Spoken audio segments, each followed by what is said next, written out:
sold in chains. The crowd was loud. Bright lights flashed over a metal stage where slaves were lined up. Some looked angry. Some looked like they had no soul left. One of them, a young alien girl with soft blue skin, stood quietly. Her hands were chained behind her back. Her feet were bare, her silver hair was dirty, and her glowing eyes were filled with fear. She had stopped crying long ago. Her name was Sayela, but no one used it. They only called her Lot 49, young female. "Strong body obeys orders," the alien auctioneer shouted to the buyers below. "Who wants this rare beauty?" The crowd laughed. Some shouted prices. Others made cruel jokes. Sayela didn't react. She had been sold before, many times. Every new master had been worse than the last. Pain, hunger, darkness. She had learned. One thing, hope was dangerous. Suddenly someone stepped forward. He didn't shout. He didn't laugh. He just raised his hand quietly. It was a human, a middle-aged man with gray in his beard, a long brown coat and calm eyes. He looked completely out of place in this market of monsters. The auctioneer paused. "Human? Are you sure?" The man nodded once. 500 credits. No. One else bid. Sold. The guards pulled Sayela roughly forward. She almost fell down the stairs of the stage. Her arms hurt. Her legs were weak. But she didn't cry. She didn't speak. She had learned to be silent. They pushed her into a small cargo skiff. It was old and dusty, like the man himself. She sat on the cold metal floor, still in chains. The man started the engine and didn't say a word. He didn't look at her. Good, she thought. Let him ignore me. The silence before the pain is always the same. She waited for him to yell, to hit, to take, but nothing happened. After a while, the skiff stopped in front of a small house made of stone and scrap metal. It stood alone in the desert. No fences, no guards, just sand and stars. The man opened the door. He didn't pull her. He didn't push her. He just said, "Come." Sayela hesitated, then followed. Inside, the house was simple. A small table, 2 chairs, a sleeping mat, some tools and metal parts on the shelves. He pointed to a corner. "You can rest there." She looked at him with narrowed eyes. Was this a trick? Then he brought her something, warm food in a metal bowl. It smelled good. He placed it on the floor and stepped back. She stared at it. Poison? Maybe. Or maybe it was just another test. She didn't eat. He didn't force her. He only said, "Eat when you're ready." Then he left the room. That night, she sat in the corner watching the door. She didn't sleep. She kept waiting for him to come back and hurt her. But he didn't. In the morning, he came again. He brought water. He unchained her hands. She expected, and instead he handed her a soft cloth. "Clean up if you want." She looked at her free hands. The chains were off. But her fear was still strong. Time passed. She began to eat the food. She drank the water. He never shouted. He never touched her. He just worked on his machines and sometimes played soft music in the background. One evening she gathered courage and asked, "Why did you buy me?" He looked at her. His voice was calm. "Because no one else would." She frowned. So I did," he said. "Not to use you, not to hurt you, just to take you away from that place." She didn't understand.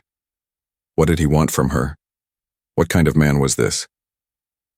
That night, as she lay on the soft mat with a warm blanket over her, she couldn't sleep. Again. But this time it wasn't fear that kept her awake, it was confusion. Maybe, just maybe, he wasn't like the others. Maybe. There was something different about this human. She looked at the stars through the window and whispered her own name, like a secret. Sayela. And for the first time in years, she allowed herself a small thought, what if I'm not just a slave anymore? He wasn't like the others. The sun rose slowly over the desert, painting the sky with soft pink and gold.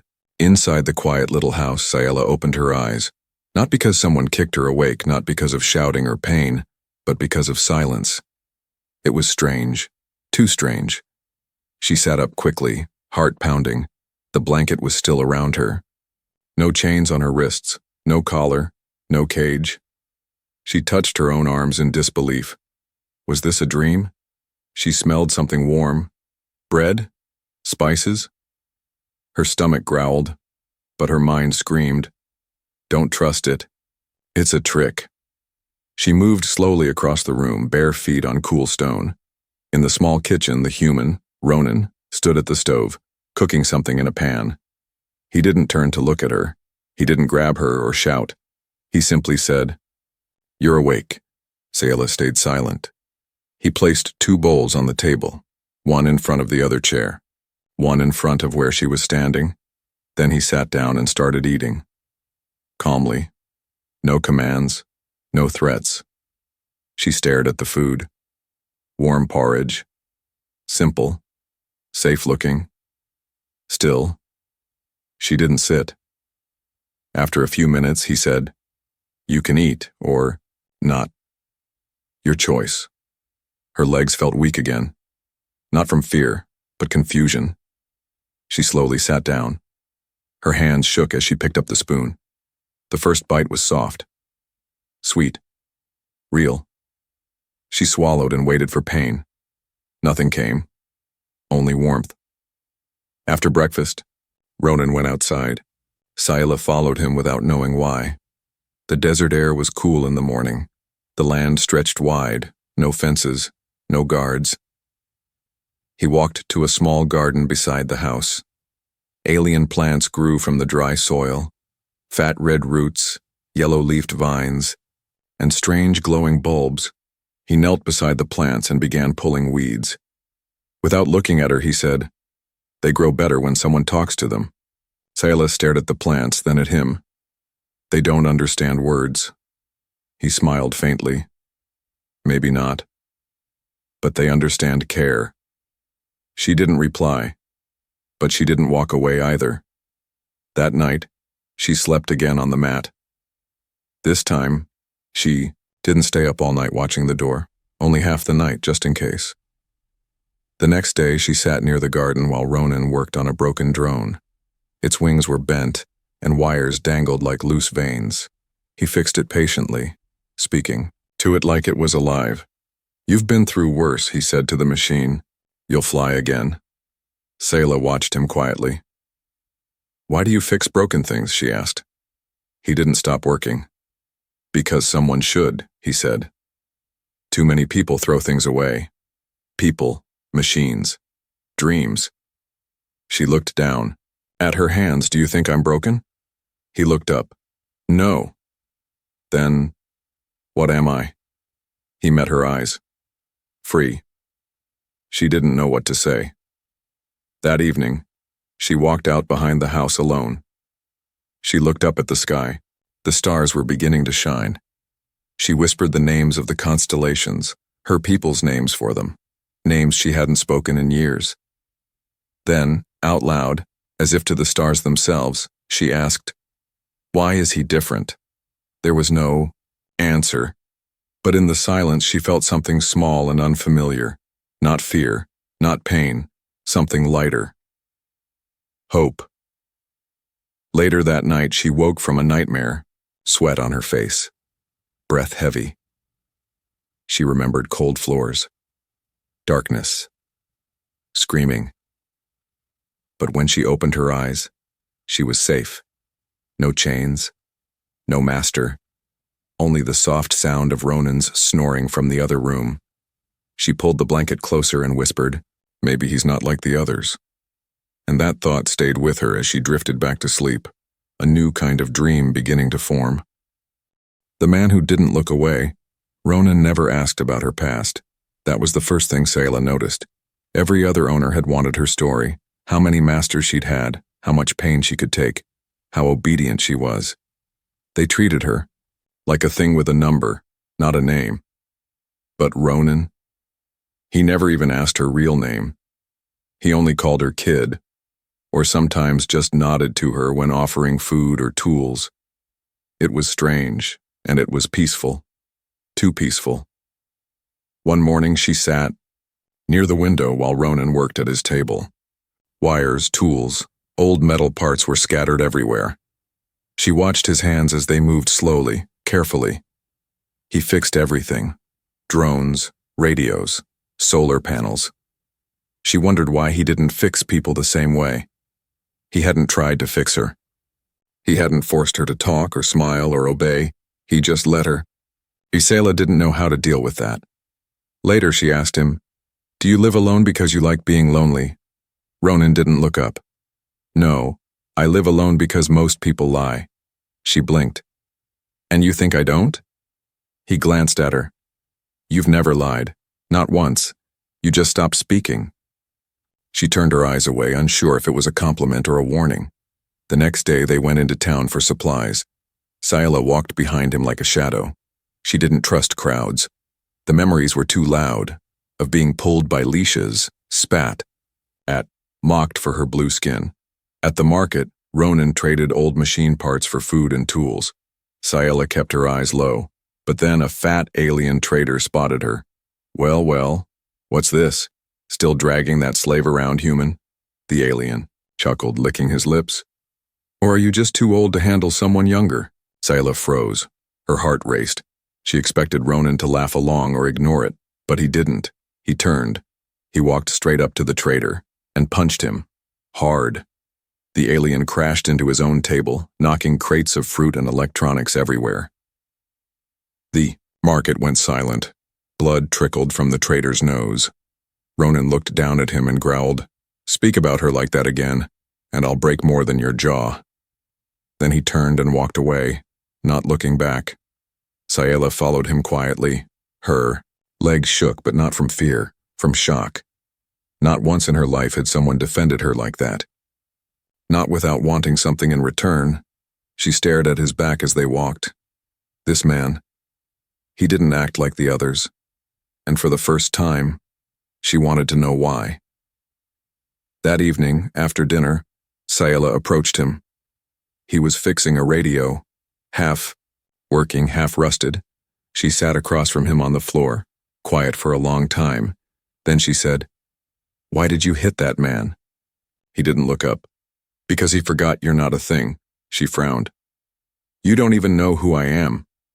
He paused, then said, "You're someone who still sits with her back to the wall, someone who checks every door twice, someone who watches everything but speaks only when needed." She was stunned. He had been watching her, not like the others, not like the buyers.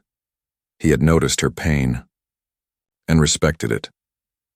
She whispered, "They used to beat me when I spoke." Ronan's eyes didn't change. "That's why I listen when you do." Her throat tightened. Her fingers curled into fists. Then the words came, like a crack in a dam. "I was taken when I was a child. My people, they're gone. I was sold over and over again, each master worse than the one before." Her voice shook. Her eyes burned. "I thought I forgot how to feel. I didn't cry for 3 years. I didn't smile. I didn't even hope." Ronan didn't interrupt. He didn't touch her. He didn't say, "I'm sorry."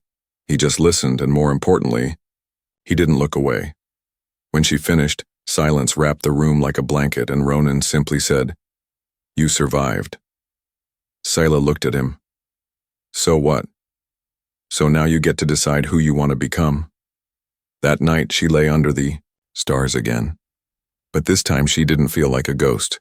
She felt seen, heard. Not because she told her story, but because someone finally deserved to hear it. The fire inside her mind. She didn't scream when the fire came. Not out loud. But inside her mind, it burned everything. In the nightmare, her skin was on fire, her hair tangled in blood. The floor was wet with old tears and fear. Shadows stood around her, some with faces, some without. All of them watched. None helped. A voice whispered again and again, "You are nothing. Just a tool. Just a thing." Scylla's eyes snapped open. Her heart slammed in her chest. The mat under her felt like stone. She was cold, so cold, even with the blanket over her. Her hands trembled. Her breath came fast. Where am I? Am I still?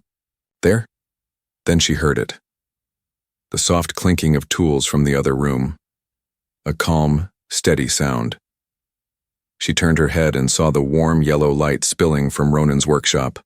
Not a prison, not a cell, not a cage, a home.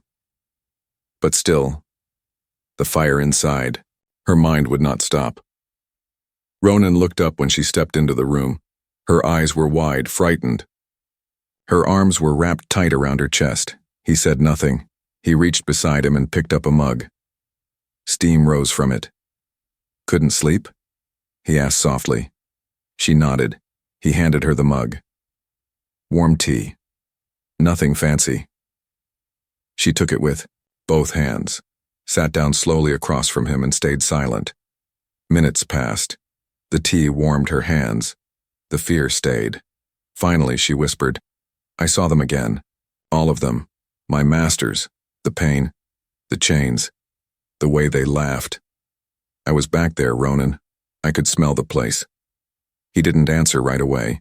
He wiped his hands with a cloth and said, That's how nightmares work. They try to take back what you've already escaped. She blinked fast. Sometimes, he added, when I close my eyes, I still hear my daughter screaming. Sayela's breath caught. You had a daughter? Yes, long ago. I lost her. And my wife. I'm sorry. He shook his head. No, I don't want your sorrow. I just want you to know you're not the only one who wakes up shaking. She looked down at her hands. They burned my name out of me, she said. Years ago. One of them forced me to kneel and say I was nothing. Every day, Ronan's eyes stayed on her. Steady. Patient. And then one day, she continued, voice barely above a whisper, I started to believe it. He nodded once. I understand that too well. She looked up. His voice was quiet. I used to believe I didn't deserve peace after what I'd lost, after what I couldn't save. She stared at him, not as a stranger, not even as a protector, but as someone who was also broken and still walking. She told him more that night, about the dark cages, about the games her masters played, about the time she bit her own tongue so she wouldn't scream. She spoke without looking at him, afraid of what she might see in his eyes, but when she finally did, he hadn't looked away. Not once. There was no pity, just quiet strength, and something like respect. When the words were all gone, she sat in silence. Then Ronan said, You're still here, Sayela. After all of that? That means they didn't win. She swallowed hard. I don't feel strong. That's how I know you are. That night, she didn't return to her bed right away. Instead, she stepped outside and looked up at the stars. The sky was so big, so quiet. She wrapped her arms around herself and whispered, I am not nothing. A warm wind passed over the sand as if the stars had heard her. The next day, she didn't stay in the corner. She helped Ronan cook breakfast. She asked questions about the tools on the shelves. She smiled, just once, when the old drone she repaired blinked its little light. Looks like you're good with machines, Ronan said. I was a fast learner, she said. Slaves had to be. Well, he replied, you're not a slave now. Later, she sat near the mirror in the bathroom. She looked at her reflection for a long time. The girl in the mirror still had tired eyes, scars, hollow cheeks. But she also had fire, not the one from the nightmares. A new one, the kind that keeps you alive. That evening, while cleaning her old torn clothes, she found something hidden in the seam, a tiny silver crystal, round and smooth. It was a memory crystal. She brought it to Ronan. He placed it into his data reader. The image flickered to life.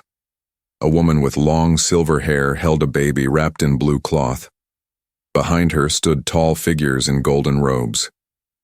A family crest blinked at the top. House Vaynor, Guardians of Light. Sayela gasped. That's my mother. Ronan stared at the display. You come from a royal line. I forgot this even existed. You didn't forget, he said. They tried to erase it. You kept it hidden, even when you forgot why. She clutched the crystal to her chest. I'm not just a slave, she whispered. No, Ronan said. You never were. That night she didn't dream of fire. She dreamed of blue skies, of a small home in the desert, and of her voice, strong and clear, saying her name out loud, Sayelaria Vaynor. And in the dream, no one told her she was nothing, because now she remembered she was someone. Voices at the door. The kettle had just started to whistle when the knock came. It wasn't soft, it wasn't friendly. Bang, bang, bang. 3 heavy hits on the metal door, sharp, cold, official. Sayela's body froze. Her hand clutched the cup so hard it almost cracked. Her eyes flew to Ronan, who stood at the stove. He didn't speak. He didn't move for a few seconds. Then slowly, he turned off the fire and walked to the door. Sayela stepped back, quietly. Her breath caught in her throat. She knew that sound. It was the sound of authority, and in her old life it always meant trouble. Stay there, Ronan said calmly. Don't open your mouth. She nodded and backed into the hallway behind a wooden beam. She had a clear view of the door, but they couldn't see her. Ronan opened it. 2 tall figures in black uniforms stood outside. Shiny boots, silver badges. Red scanner lights blinking from their shoulders. Galactic Slave Registry inspectors. Her chest clenched. They had found her. Morning, said the first inspector with a plastic smile. You're Mr. Ronan Varys?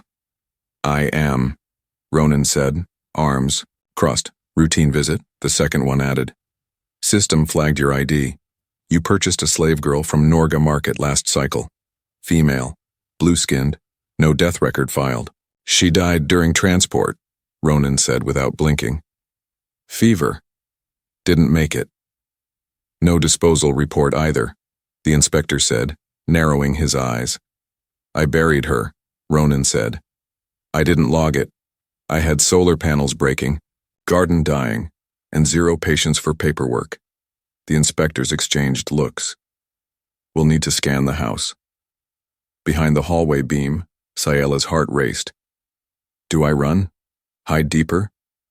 But there was nowhere to run, nowhere to hide. This was the test. Ronan's voice grew harder. You need a warrant. The first inspector smiled wider.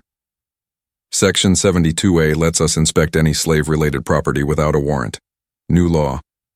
Ronan stepped aside. Then get it done. The first one stepped in with a scanner, slowly sweeping the walls and floors. The red light beeped as it passed metal. Sayela held her breath. The scanner moved closer. Closer.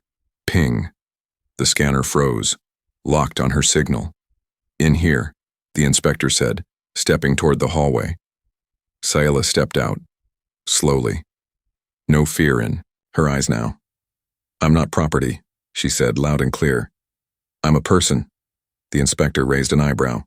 You match the slave record, species 79 Delta, female.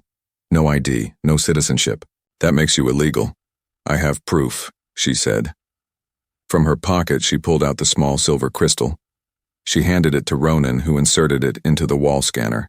A bright hologram flashed in the room. An ancient crest spun in the air, golden blue. Alien script shining around it, Vaynor, Royal House of Aetherian. The inspector frowned. What is this? She's Sayelaria Vaynor, Ronan said. Last of her bloodline, sovereign by galactic law. No one can claim her. Her race is extinct, the other inspector argued. But royal blood isn't, Ronan said. Section 19G. You enforce laws, right? The inspectors looked at the spinning crest, clearly unsure. We'll need to run this through Central, one muttered. You do that, Ronan said. But she stays. After a long pause, the 2 officers turned and walked out. Their boots crunched in the sand. One of them muttered into his comlink. Ronan didn't close the door until they were gone. Then he turned to her. She was shaking, but not from fear this time. From relief. That was brave, he said. I wasn't going to hide again, she said quietly. He nodded. You showed them who you are. No, she whispered. I showed myself. Later that night she sat on the roof, knees pulled to her chest, staring at the stars. He joined her as he always did. She asked, Do you think they'll come back? He thought for a moment. Maybe. But now they know the truth. And now you know how to stand. She looked at him. For so long, I thought I needed someone to save me. But maybe I just needed one person to believe I could save myself. He smiled. That's all I ever tried to be. And beneath the stars, Ciela finally understood. She was not a lost girl anymore. She was a flame, a name, a voice the galaxy could no longer ignore. When the desert blooms, the desert was never supposed to bloom too dry, too harsh, too broken. But one morning, when Ciela stepped outside after sunrise, she saw something impossible. Tiny blue flowers, just like the ones from her lost homeworld, had sprouted around the garden, dozens of them rising from the cracks in the dirt. Her heart skipped a beat. She knelt down, touched one gently. It was real. Alive. Growing where nothing should grow. Ronan came out behind her, holding 2 cups of warm tea. He followed her eyes and saw them. Desert's full of surprises, he said. Ciela smiled, softly, but fully. So am I. Things had changed. The inspectors never returned. Ronan told her the scan results confirmed her royal bloodline. Official, now. Safe. Untouchable. But safety didn't mean silence. Ciela didn't just stay in the house anymore. She walked into town, not hidden, not afraid. Her head was high, her eyes steady. Some aliens stared, some whispered, but none dared call her slave again. In the market, she helped Ronan trade for parts and food. When one trader tried to overcharge, she didn't flinch. That's twice the price from last week, she said. The trader blinked. You remember that? I remember everything, she said, including when people lie. He corrected the price quickly. Ronan watched her with quiet pride. Back home, she painted the outer wall with glowing desert pigment, bright swirls, ancient symbols, and one large blue star. What's that for? Ronan asked. Protection, she replied. It's a symbol for my people. No harm can pass it. It worked, she grinned. You're still alive, aren't you? Every evening she sang. Sometimes old songs she thought she had forgotten. Sometimes new ones she made up. Songs about hope, stars, wind, and freedom. Her voice echoed across the dry lands. Neighbors came just to listen. A merchant's child once cried when the song ended. I want to live here, the little girl whispered. Where the singing comes from. Then, one night, there was another knock. At the door, this one. Quiet, afraid. Ronan opened it. A young alien girl, maybe 13, stood barefoot, her eyes swollen from crying. She didn't speak, but the collar on her neck said everything. Ciela stepped forward, slowly, gently. Did you run? She asked. The girl nodded. Are you hungry? Another nod. Then come inside. The next week, 2 more came. A boy with bruises on his arms and a broken data pad clutched in his hand. A pregnant woman, silent and shaking with black marks around her wrists. Ciela gave them food, water, her own blanket.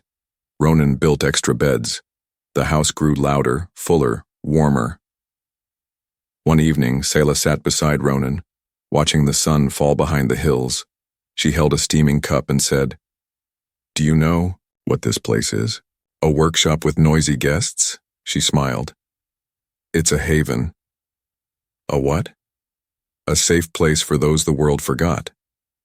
She looked around. Children laughed in the background. Music played faintly from the kitchen. Someone was trying to fix a broken fan even though it buzzed like a dying bee, and still, it was perfect. I want to give them what I never had, she said. You already are. Later, Ronan found her in the garden, watching the blue flowers again. I didn't plant those, he said. I know, she replied. They just showed up. She looked at him, her voice calm. No, they bloomed, because someone watered the ground long before they dared grow. He understood what she meant. She wasn't talking about flowers. The next day, Sayela added a small wooden sign near the house. She painted it in her native tongue, and then in common script, Venor Haven, all are welcome. No chains allowed. That night the stars seemed brighter, and in a land where nothing was meant to grow, something powerful had taken root. Kindness, and it would not die easily. Her true name, it started with a name, not a scream, not a command, not a number, just a name. And this time she spoke it out loud. Sayelaria Venor, with no fear, no shame, and no hesitation. Not the name the slavers had called her, not the code, burned into her old collar, her real name, the one that had been taken, the one she now chose to take back.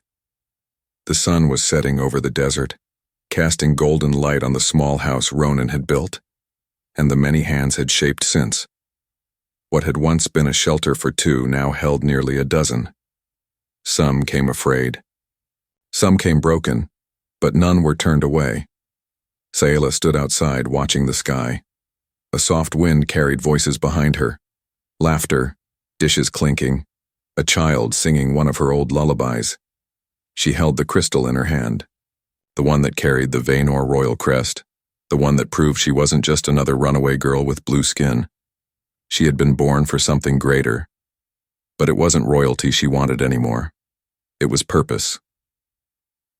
That evening she stepped up onto a flat piece of stone in front of the house and called out, "Everyone, come outside." They looked up, surprised. Sayela was not someone who raised her voice. Ronan put down his tools. The children came running. The tired mothers and silent teenagers stood near the steps. She held the crystal up high, letting the last light of day shine through it. "This crystal holds the truth of my past," she began. "My birth name, my bloodline, my family crest. It says I was born a princess." Gasps. She had never said that out loud before. But none of that saved me. Her voice didn't break. Not when I was taken. Not when I was chained. Not when I cried for help in the dark. She looked around at each of them. "It was you who saved me. All of you. This place. This life. Him." She looked at Ronan. The man who didn't treat me like a thing. She stepped down from the stone, walking slowly through the group. "I've decided something," she said. "I don't want to go back to the stars. I don't want a throne." She pointed at the wooden sign near the gate. "I want to build Venor Haven into a name the galaxy will remember." The next week word spread, not just among the forgotten and lost, but among officials, traders, and off-worlders. An old slave girl now runs a home in the desert. She calls herself royal. They say she fought off inspectors with her voice. She protects anyone who comes through her door. Some didn't believe it. Others sent scouts. One day, a sleek ship landed just outside the valley. Sayela stood waiting with Ronan beside her.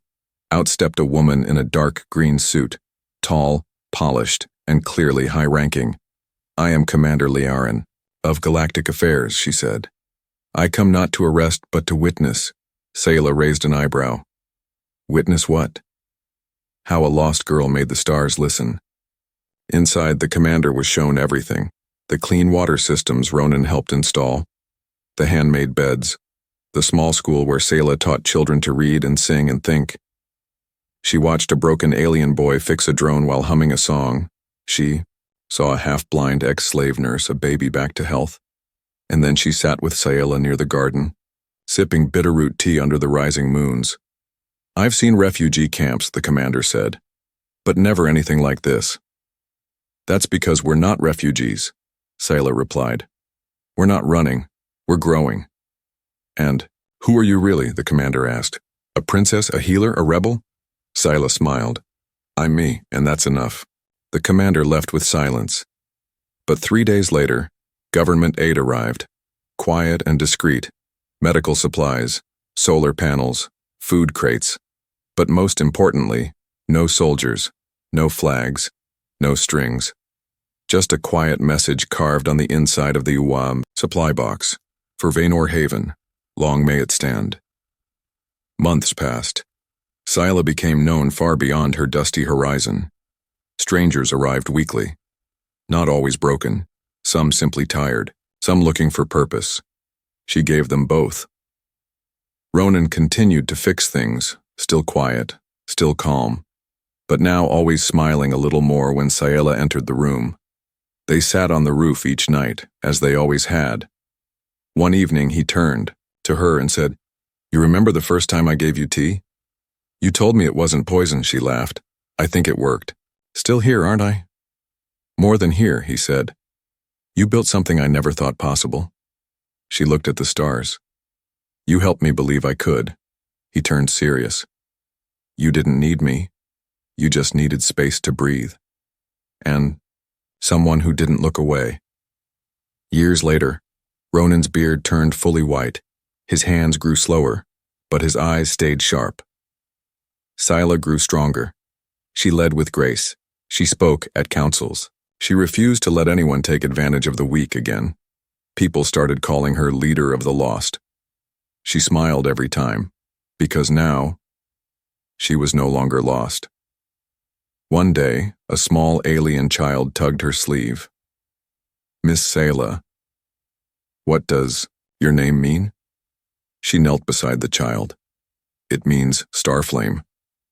My mother named me because she said my eyes held light." "Do they?" "Not always," she said. "But I learned how to make light, even in the dark." The child beamed. "That's a good name." "Yes," Sayla said softly. "It really is." And so the name, Sayalaria Vaynor, once hidden, once whispered, once almost forgotten, became a symbol of strength, healing, and hope. Not because of who she was born, but because of who she chose to become. The end.